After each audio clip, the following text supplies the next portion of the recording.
Seorang pria terbangun dan sadar kalau dia berada di ruangan putih dan di depannya ada seseorang perempuan yang cantik banget.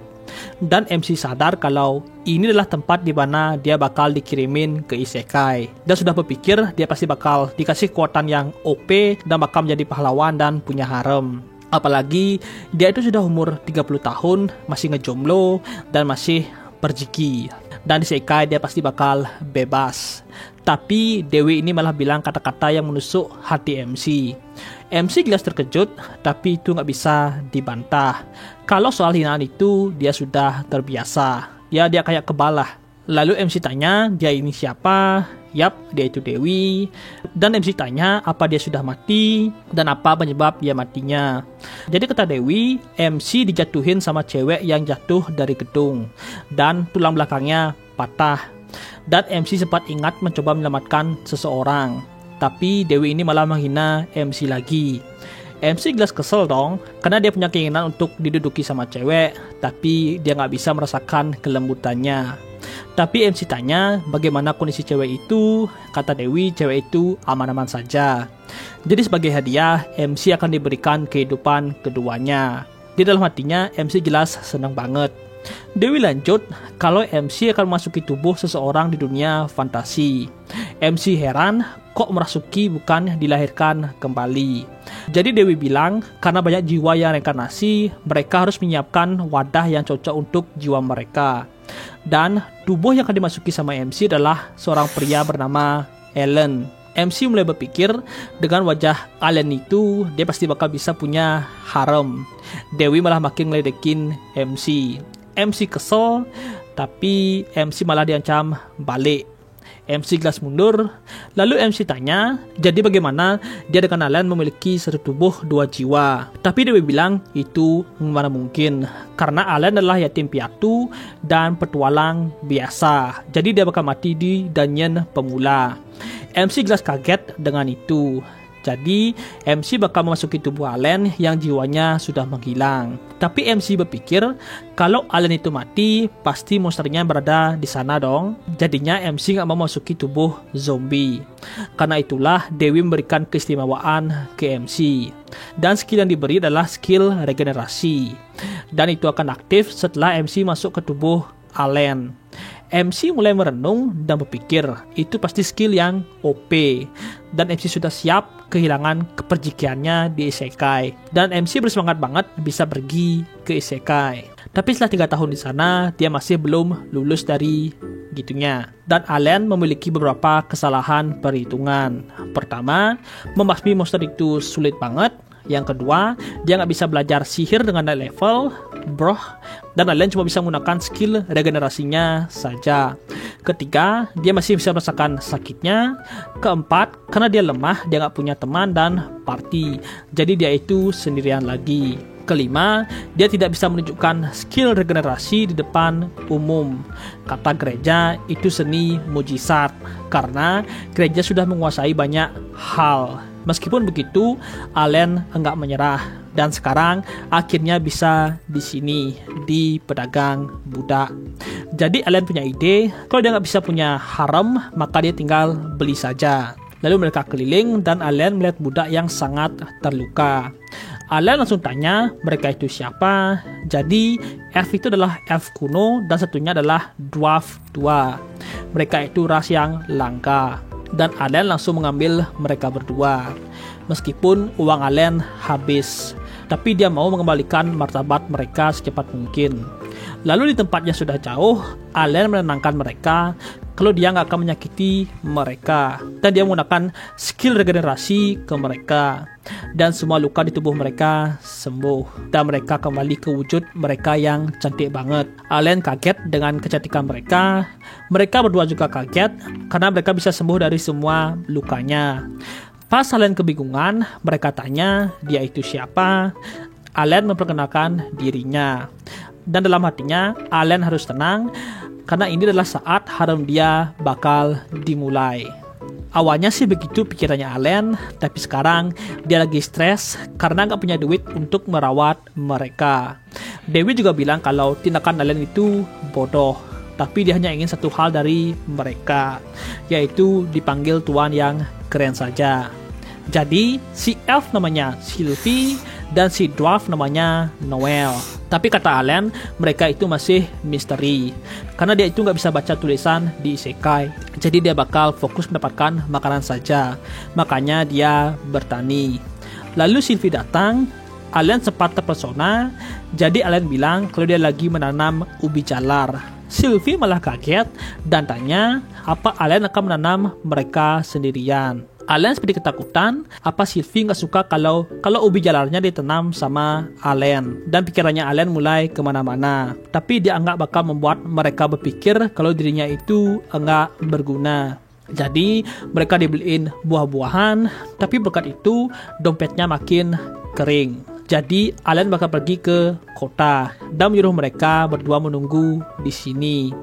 Pas jalan, Alan sedih karena mereka seperti tidak terlalu tertarik. Lalu ke sisi Sylvie, dia kaget karena Alan beneran meninggalkan budaknya sendirian. Lalu Sylvie merenung kalau dia dan Noel sudah mendapatkan kembali kekuatannya lagi. Soal segel budak pasti mudah dilepaskan. Jadi dia berpikir apa Alan ngetes kesetiaan mereka. Padahal dengan kekuatannya sendiri, dia bisa menumbuhkan tanaman dengan mudah. Padahal itu sudah ditulis. Jadi biar gak pusing, Sylvie mengikuti Alan dan dia melihat Alan kerja di sebuah klinik. Dan Alan menggunakan heal. Sylvie merenung, kalau Alan pakai regenerasi, dia bakal menjadi incaran gereja. Pemikiran Sylvie mulai menggila juga. Dan heran, apa sih yang dipikirkan sama Alan? Alan lagi mikirin awan yang bentuk mirip opai. Lalu 3 bulan berlalu, ke sisi Alan, di sini Sylvie tanya kenapa Alan nggak menggunakan kekuatan Sylvie untuk memanen ubinya. Tapi pemikiran Alan salah dan bilang Sylvie nggak usah bekerja keras kok. Tapi Sylvie menunjukkan sihirnya. Alan kaget dengan skill curang Sylvie dan mengira Sylvie menyembunyikan kekuatan dia. Dan Sylvie tanya apa Alan nggak tahu padahal sudah ditulis di gulangan itu.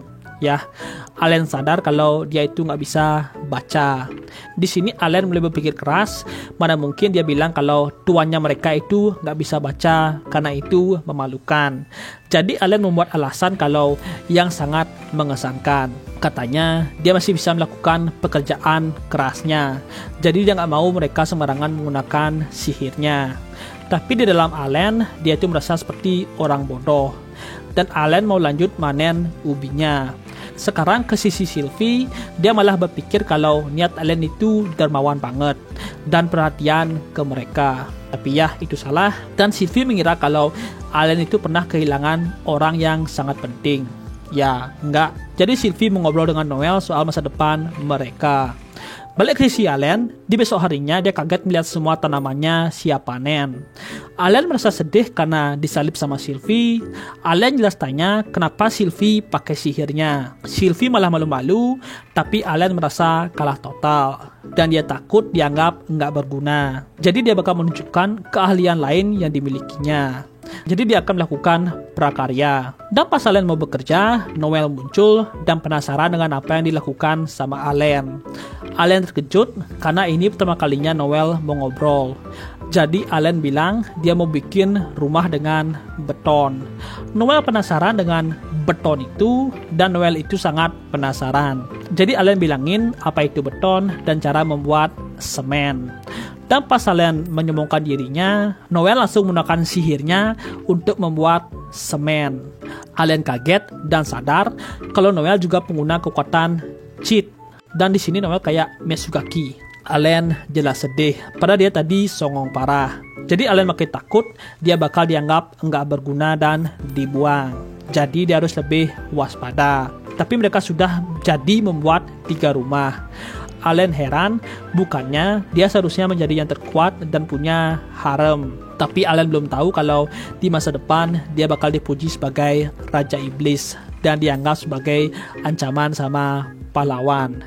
Tapi si Dewi malah senang melihat Alan yang tersiksa. Ya, sekarang ke sisi Noel yang dimana dia senang banget bisa belajar hal baru dari Alan. Dan Noel menganggap kalau Alan itu bukan orang yang biasa saja. Apalagi dia mengajarinya pengetahuan baru ke Dwarf 2. Jelas itu membuat Noel senang banget. Dia juga percaya dengan perkataan Sylvie kalau mereka mungkin bisa percaya ke Allen. Makanya Noel ingin ikut memikul beban yang dimiliki sama Allen. Balik ke Allen yang kaget melihat 3 rumah itu. Jadi Noel bilang kalau dia membuatkan 3 bangunan untuk mereka masing-masing. Lalu Noel mendekat dan meminta dia dipuji sama Allen. Sylvie juga bilang puji saja si Noel. Allen pikirannya malah salah paham, tapi Allen gak bakal mundur dengan mudahnya. Makanya sekarang dia bisa menikmati usaha dia dan berpikir jangan pernah mengalahkan pemikiran orang cool. Jadi Allen mengelus kepala Noel. Noel jelas seneng, Allen juga seneng. Tapi ke sisi Sylvie, dia malah cemburu ke Noel. Dan mulai besok, dia bakal fokus ke tanaman yang ditanamnya. Lalu beberapa bulan berlalu, Sylvie menjelaskan sihir yang punya 5 elemen. Ada api, air, angin, logam, dan tanah. Sylvie punya sihir angin yang berevolusi dan fokus ke tanaman. Noel, dia ahli sihir api, logam, dan tanah. Jadi kemampuan mereka itu tidak tertandingi dan mereka menggunakan sihirnya tanpa paksaan Allen. Sylvie mengira kalau Allen adalah orang yang suci banget. Jadi dia mau tanya langsung ke Allen, apa alasan Allen membeli mereka. Ke sisi Allen, dia itu hanya mau nge-EW dengan mereka. Itu saja sih. Tapi mana mungkin dia bisa ngomong gitu. Di sini Allen mulai berpikir dengan pertanyaan mereka. Dan pas dia mikirin ini, mereka berdua menunjukkan sihir mereka yang lebih hebat. Dan di sini Allen merasa seperti direndahkan lagi. Jadi Allen bakal memberitahu keinginan dia sesungguhnya. Dia itu ingin nge-DW. Tapi Allen malah ngomong kalau dia ingin menyelamatkan dunia dari kelaparan. Noel dan Sylvie kaget. Tapi pemikiran lain Allen marah karena dia malah lari. Ke sisi Sylvie, dia merenung apa segitunya Allen sakit hati sehingga mau menyelamatkan dunia dari kelaparan. Pokoknya di sini Sylvie itu pemikirannya salah lah. Tapi Sylvie itu belum sepenuhnya percaya ke Allen, tapi dia ingin mengikuti Allen. Dan Sylvie menyarankan ke Allen untuk mereka mengelola lahan. Allen heran dan bilang, "Oke. Jadi kenapa alasan Allen bisa menjadi pecundang? Karena dulu dia punya adik perempuan yang ngeselin banget, yang selalu ngerjain Allen. Tapi kita balik ke masa sekarang saja. Allen tanya lagi soal itu. Sylvie bilang mereka perlu mengelola lahan untuk membebaskan dunia dari kelaparan. Allen cuma bisa tersenyum. Dan Allen malah berpikir kalau dia yang dipermainkan sama mereka. Tapi dia gak bakal menyerah karena dia masih punya pengetahuan soal dunia modern. Jadi Allen menyarankan mereka membuat pupuk. Mereka berdua enggak tahu apa itu. Jadi Allen memberitahu apa itu pupuk dan apa itu rotasi pertanian. Dan dia itu songong banget lah. Sylvie terdiam, tapi Noel sangat penasaran soal pupuk itu dan ingin segera membuatnya. Allen berpikir kalau di sini dia itu nggak boleh kalah. Dan Sylvie sama Noel tanpa mereka sadari menggoda si Allen. Jadi ya karena Allen masih perciki, jadi dia mengajari mereka dengan seksama apa itu pupuk dan apa itu rotasi pertanian. Noel yang sudah tahu langsung memulainya dan dia sudah membuat alat tani dan pupuk yang diperlukan. Dan Noel bilang kalau pekerjaan Allen bakal menjadi lebih mudah. Jadi Allen yang beri tugas untuk fokus ke pekerjaan kerasnya. Allen kaget karena kenapa seseorang reinkarnator diberi tugas begituan. Allen menangis karena peran dia diambil lagi. Ke sisi Sylvie, dia tersenyum ke Allen. Jadi pas makan siangnya, Sylvie benar-benar kagum dengan pemikiran Allen soal pupuk itu. Ke sisi Noel, pikirannya Noel juga salah soal isi pemikirannya Allen dan mengira tujuan Allen membelinya untuk menghilangkan kelaparan di dunia. Di sini Noel berjanji atas dwarf tua kalau dia akan membantu Allen dalam mewujudkan impiannya. Dan Sylvie sama Noel bilang kalau Allen itu keren banget dan mereka akan membantu Allen membuat ide dia menjadi kenyataan. Di malam harinya, Allen diganggu lagi sama dewinya dan Allen itu sedih karena scene begitunya masih jauh. Jadi Allen berpikir kalau dia gak bisa meningkatkan ketertarikan mereka, dia tinggal buat saja. Jadi Allen mencari Noel Noel jelas tertarik dengan ide baru Allen. Noel jelas tanya, ini buat apa? Di pikirannya Allen, dia akan membuat permainan papan untuk meningkatkan ketertarikan mereka. Jelas Noel semangat soal ide buatan Allen. Ke sisi Sylvie, dia melihat Allen dan Noel membuat sesuatu dan dia mendengar Allen kalau itu untuk rekreasi. Sylvie tertarik, jadi dia juga mau ikut. Allen tersenyum, tapi isi pikirannya Sylvie malah salah lagi. Jadi Allen menjelaskan soal permainan itu. Sylvie kaget karena semuanya itu sangat menarik. Sylvie berpikir ini bisa sangat luar biasa dan dia bisa melihat semua usia memainkan permainan ini. Lalu Allen membuat taruhan, yang kalah harus mengabulkan permintaan yang menang. Sylvie merenung kalau mereka para budak memberi perintah ke Allen. Jadi Sylvie dan Noel akan berusaha sebisanya. Dan pas bermain reversi, Allen membuat gerakan yang jelek banget, apalagi dia melakukannya berkali-kali. Sylvie jelas bingung apa Allen beneran begini noobnya. Tapi Sylvie mengira ini rencana Allen dari awal. Jadi karena mereka menang, mereka ingin mempatenkan barang ini di serikat dagang. Sylvie mengira ini pasti keinginan Allen juga. Di sisi Allen, dia senang karena mereka itu gak ingin bebas. Tapi isi pikirannya itu masih bejat. Lalu Allen mendaftarkan mereka ke guild pedagang. Ke sisi Sylvie, dia senang banget karena bisa lebih dekat dengan Allen. 2 minggu kemudian, Allen mulai kecanduan main Sogi dan ngajak Sylvie main bareng. Padahal kata Sylvie itu baik banget, tapi isi pikirannya Allen malah jelek lah. Lalu Sylvie dan Noel pergi ke ibu kota. Pas Allen sedih karena gak ada kemajuan, jadi dia pikir pakai alkohol pasti bisa. Dewi Data menghina Allen lagi dan bilang bukannya Allen sekarang ditinggalin di rumah sendirian. Isi pikiran Allen makin takut kalau mereka akan membuang Allen, jadi Allen mencari mereka dan pas bertemu mereka, Allen yang pasrah bilang kalau mereka boleh minta apapun ke Allen. Sylvie malah menangis. Lalu resepsionis guild bilang kalau Allen punya tabungan 3 juta $. Allen kaget dan pas dia melihat lebih teliti, semua orang memainkan permainan yang dia buat. Dan Sylvie bilang kalau ini adalah pekerjaan mereka. Mereka juga memasukkan uangnya ke tabungan Allen. Dan Sylvie meneteskan air mata. Jadi Allen merasa bersalah dan mengajak mereka belanja apapun yang mereka mau. Mereka jelas senang, jadi Allen diajak pergi ke pedagang budak. Dan dia dibeliin banyak budak baru. Allen kaget dan tanpa Allen sadari, dia sudah membeli 50 budak lagi. Allen kaget karena semuanya itu cantik-cantik. Sylvie senang dan bilang kalau Allen sekarang menjadi kepala desa. Dan mereka berdua mohon kerjasamanya ke Allen. Harumnya ini banyak banget sih, tapi MC-nya itu pecundang. Tapi segitu aja dulu, jangan lupa like, share, dan subscribe, dan sampai jumpa di video berikutnya. Bye-bye.